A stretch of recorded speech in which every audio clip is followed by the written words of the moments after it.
Hello, and welcome to Havoc Wargaming, dedicated to bringing you the uncommon. For those of you who haven't met me, my name is Ron, and today we're going to do something a little bit different. So let's get started.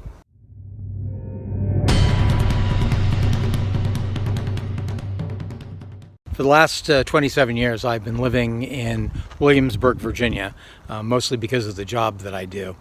But today, I'm away from home.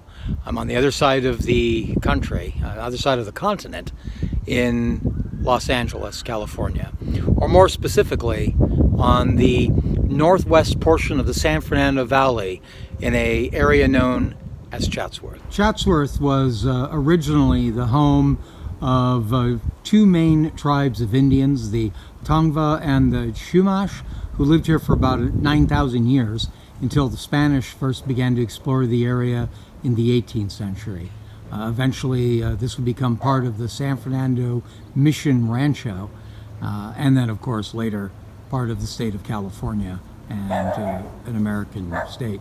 These hills that we're looking at right now, this is Santa Susana Hills or mountains in the Santa Susana Pass.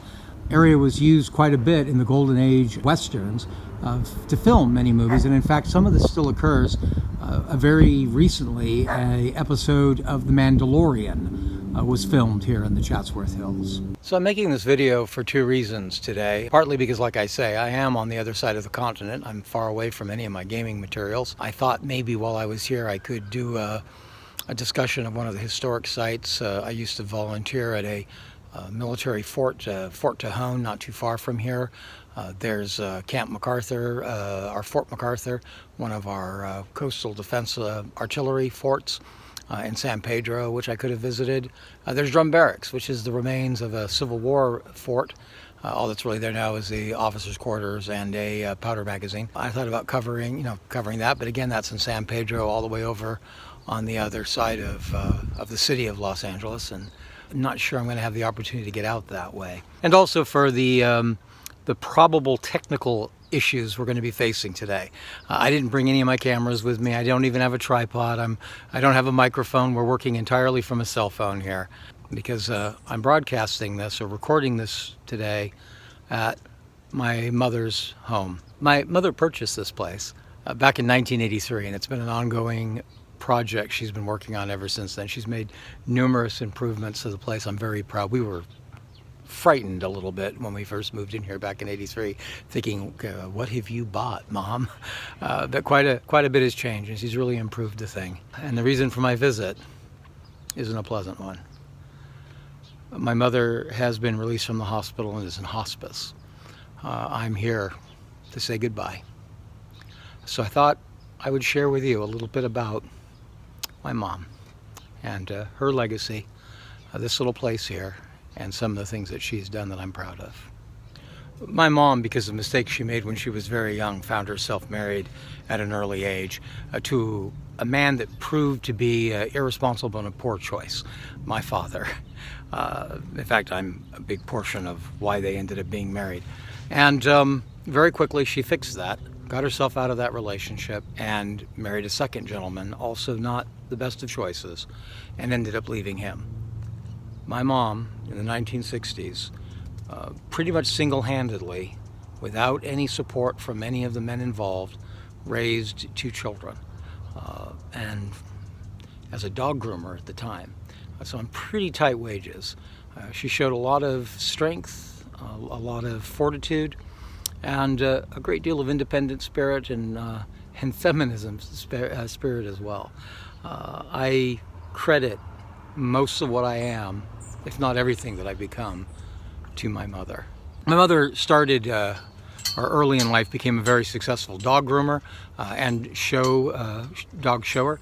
Through that, she made a lot of connections and she had some reputation, but still she was sort of limited in her funds. And fortunately for her, about the same time that I moved out of the house and my sister, as we came of age, my mom became a real estate agent and was very successful in that business and managed to change her financial situation around, which led to the purchase of the site that I'm on right now.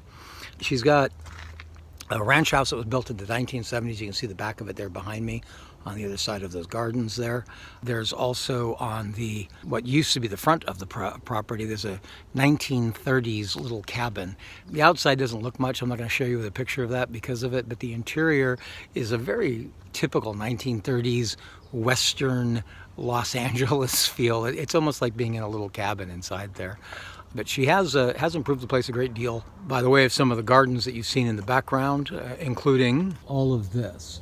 This is a registered with the state butterfly garden and preserve for monarch butterflies. My mom has actually raised monarch butterflies in the place. That in the background is a dog run. She also rescues a number of chihuahuas.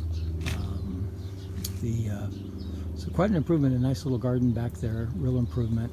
The thing I really want to talk about, particularly after having just mentioned the rescued chihuahuas, is the reason she purchased this property in the first place was as a home for her horses, so that she would no longer have to board horses at somebody else's site, where they'd always be available to her and she could look after them right away.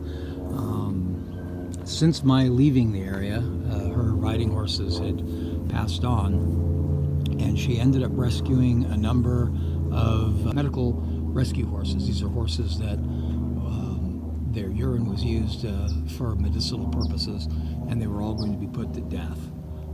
Almost all of them. There's actually a couple of exceptions here who are actually the foals of rescue horses, but so we have a few horses around. I don't know if we can see them all. The light's kind of poor.